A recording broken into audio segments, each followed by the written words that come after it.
Merci d'être avec nous dans Business Club et nous terminons cette émission avec le leader de la semaine, le CEO de Luminus, Grégoire Dallemagne. Bonjour, bienvenue. Bonjour. Voilà, alors on a parlé pendant tout un moment quand même d'entreprises stratégiques et d'enjeux stratégiques. Vous arrivez avec une question qui est finalement dans l'air du temps. On parle de la relance économique. Alors on peut se poser la question, est-ce qu'elle peut être verte ? Mais écoutez, je pense qu'elle le doit. Quand on regarde la veille du drame du coronavirus qui crée beaucoup de souffrance, et j'ai d'abord une pensée pour toutes les personnes qui souffrent du coronavirus directement ou indirectement sur le plan de la santé, de leur emploi, de leur entreprise. Mais juste avant qu'on ne parle du coronavirus, on parlait du Green Deal. Oui. Et pourquoi parlions-nous du Green Deal ? Parce que tout le monde entier se mobilisait à ce moment-là pour le climat, parce que nous avons tous compris en écoutant les scientifiques que si la température augmente de plus d'1,5 degré, la crise climatique va se transformer en crise pour l'humanité. Et je crains personnellement que l'ampleur de cette crise puisse être encore bien pire en termes de dégâts humains et économiques que ce à quoi nous assistons maintenant. Donc, contenir le réchauffement climatique, et pour cela, atteindre la neutralité carbone au plus tard en 2050 me paraît être une condition sine qua non d'un avenir durable et d'une reprise durable qui soit dans l'intérêt des personnes, des entreprises, pour le long terme. Alors, on peut tout à fait imaginer que ce soit finalement des intentions très honorables. On a vu aujourd'hui quelque part dans la presse qu'on avait atteint pour la première fois dans 2 pays des températures qui n'étaient vraiment pas supportables pour l'homme, c'est-à-dire au-delà desquelles on ne peut même plus transpirer. Voilà, donc c'est vrai que cette question, elle est là, mais on a tous finalement ce biais. C'est un biais comment on appelle ça, un biais d'éloignement où on ne sait pas finalement si ça peut vraiment nous arriver. Alors, la question est la suivante. Est-ce que finalement c'est un vœu pieux ou est-ce que c'est réalisable aujourd'hui, concrètement? Mais, premièrement, aujourd'hui, on ne parle plus du futur, on parle déjà du présent, comme vous venez de le souligner. On bat des records de température les uns après les autres, on arrive à des niveaux qui sont difficilement soutenables, mais pire, non seulement la température augmente, mais on va vers des phénomènes extrêmes plus fréquents et qui vont causer des souffrances gigantesques. On ne pourra pas dire qu'on ne le savait pas. Donc, aujourd'hui, je crois que nous avons l'humanité a en main les clés nécessaires pour apporter une solution. Donc il faut éradiquer les émissions de CO2 d'origine humaine. Et les émissions de CO2, elles viennent de quoi ? Elles viennent essentiellement de la combustion des énergies fossiles.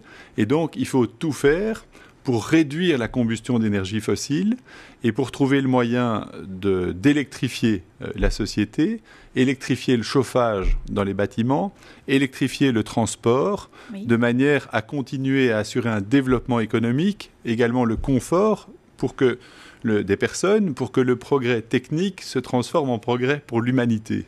Alors, j'aime bien le fait que vous soyez un CEO parce que vous allez pouvoir quand même répondre à cette question. Est-ce que finalement, le progrès vers de meilleures conditions pour l'environnement, est-ce que c'est compatible avec la croissance en réalité, ou est-ce que c'est finalement quelque chose qu'on a tort d'opposer aujourd'hui ?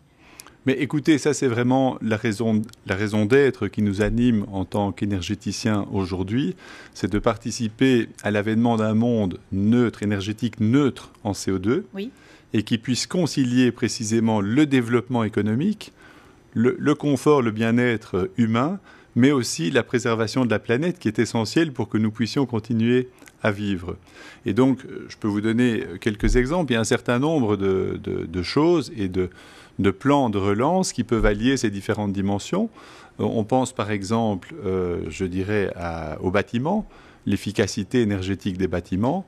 La Belgique, oui, en l'occurrence, est un très mauvais élève en la matière lorsqu'on compare la Belgique aux autres pays d'Europe et du monde. Et donc, lancer un grand plan de transformation de l'efficacité énergétique des bâtiments permettrait de créer de l'emploi, d'avoir une relance économique, mais également de réduire la consommation énergétique, tout bénéfice pour les habitants de ces bâtiments qui verraient leur consommation et leur facture d'énergie réduite, oui, mais ça permettrait également d'éradiquer les émissions de CO2. Alors, c'est intéressant ce que vous dites, parce que la semaine dernière, je lisais dans la presse que la relance économique chinoise allait se faire au détriment de l'environnement. C'est-à-dire qu'on peut assister finalement à une telle envie de rattraper cette baisse de croissance. On parle aujourd'hui d'une baisse de 11%. Au niveau européen, on est à 3,8%. C'est énorme. Il n'y a que l'Allemagne qui est à 2%. Il faudra qu'ils nous donnent un jour les raisons de leur recette. Donc, vous voyez qu'il y a des pays qui vont faire fi finalement de cette considération en pensant qu'il va falloir aller vite et rattraper la croissance perdue. Alors qu'est-ce que vous leur dites à ces gens-là par rapport à la croissance?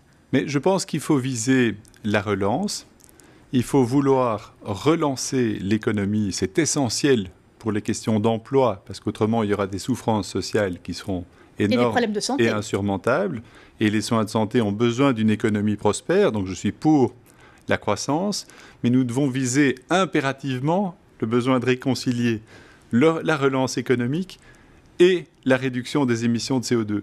Et nous ne devons pas faire comme si nous avions le choix, parce que nous n'en avons pas le choix. Et contrairement au Covid-19, où on pouvait dire qu'on n'était pas préparé, l'un ou l'autre en avait peut-être parlé il y a quelques années, mais globalement, tout le monde a été extrêmement surpris. Pour le réchauffement climatique, personne ne pourra parler de surprise. Les scientifiques du monde entier sont unanimes. Donc, il y a urgence à agir.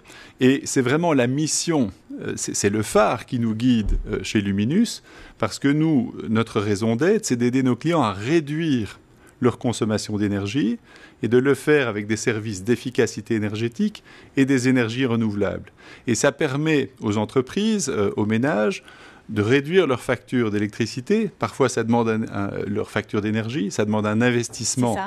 Mais il y a des bénéfices à terme si on réduit la consommation d'énergie. Et surtout, ça permet de réduire les émissions de CO2. Il faut partir du principe que c'est une obligation d'y parvenir. Et donc, si on se fixe ça comme un fait qu'on va atteindre, comme un but à atteindre, je pense que nous pouvons nous donner les moyens d'y arriver. Et en tout cas, c'est la mission qui nous anime chez Luminus. Alors justement, on va terminer là-dessus. Le temps passe toujours très vite dans Business Club. Est-ce qu'il y a un conseil, une idée directrice que vous pouvez donner aux entreprises, aux acteurs en tout cas socio-économiques qui nous regardent par rapport à cette idée d'investissement pour mieux gagner après? C'est ce que vous dites au final. Mais je pense qu'on le voit, il faut construire de la résilience. Et donc, il faut viser le long terme, il faut viser la croissance, et certainement, mais de manière durable à long terme. Et cela suppose de le faire d'une manière pérenne et durable. Et donc, il faut impérativement investir dans des technologies qui permettent de renforcer la santé, la stabilité, la durabilité de l'entreprise pour le long terme. Réduire la consommation d'énergie y participe. Aujourd'hui, les combustibles fossiles sont bon marché, mais pour de mauvaises raisons, pour d'horribles raisons de crise économique et de baisse de la demande. Mais demain, les prix vont de nouveau augmenter, parce qu'il y a toujours des cycles. Et donc, si on veut mettre son entreprise à l'abri de cette fluctuation, eh bien, rendons-la plus résiliente, réduisons la consommation d'énergie, ça réduira aussi la consommation, la facture énergétique, mais aussi les émissions de CO2. Et je crois que c'est un geste qui est à la fois économique et écologique, une autre manière d'écrire écologique. Et c'est intéressant parce que finalement, quand on regarde économie et écologie, ils ont la même racine. Donc pourquoi pas, effectivement, tenter de les réconcilier. Merci Grégoire Dallemagne d'avoir été avec nous. C'est un mot qu'on aura beaucoup entendu aujourd'hui, c'est le mot durabilité. Alors on voit qu'on peut l'appliquer à différentes choses, que ce soit la durabilité d'un modèle économique, la durabilité, la préservation des ressources, la durabilité aussi au niveau des enjeux stratégiques d'un État et des personnes qui y vivent.